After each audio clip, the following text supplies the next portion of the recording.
Hello viewers, ইমাজটেক online YouTube চ্যানেলে আপনাদেরকে আবার নতুন করে স্বাগত জানাই। তো বন্ধুরা, আপনারা যারা বিভিন্ন পড়াশোনা কমপ্লিট করে আপনারা বাড়িতে বেকার বসে আছেন, তো আপনাদের জন্য এটি সুবর্ণ সুযোগ।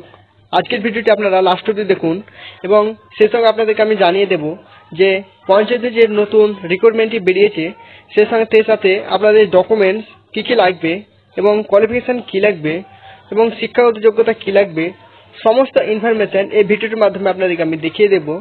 তাছাড়া আপনারা যদি এই চ্যানেলে নতুন হয়ে থাকেন অবশ্যই চ্যানেলটিকে সাবস্ক্রাইব করে পাশে থাকা বেল আইকনটিকে টিপে দেবেন।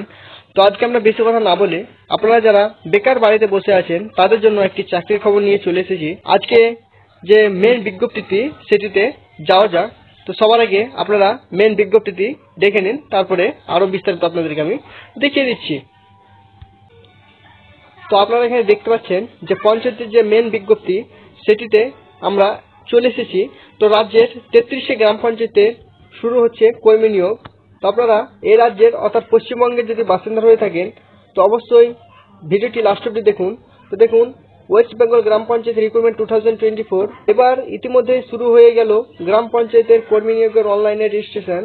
রাজ্য পঞ্চায়েত দপ্তর থেকে নিষ্ক্রিয় পঞ্চায়েতের কর্মী নিয়োগ করা।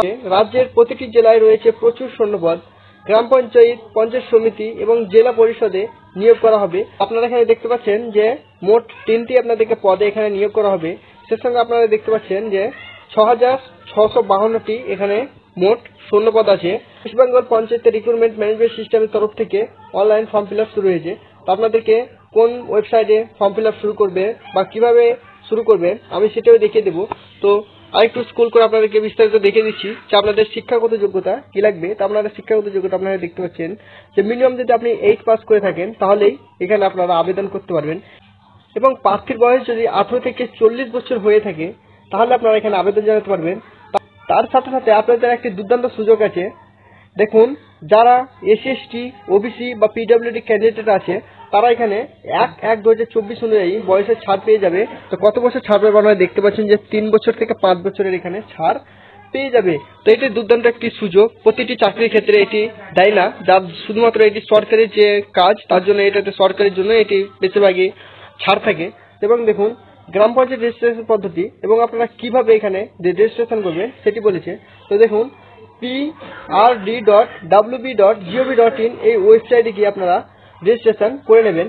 তো বন্ধুরা, আমি এই যে ভিডিওটি ডিসক্রিপশনে এই লিঙ্কটি দিয়ে দেবো। তো আপনারা লিঙ্কে ক্লিক করে সরাসরি ওখানে গিয়ে আবেদন করতে পারবেন।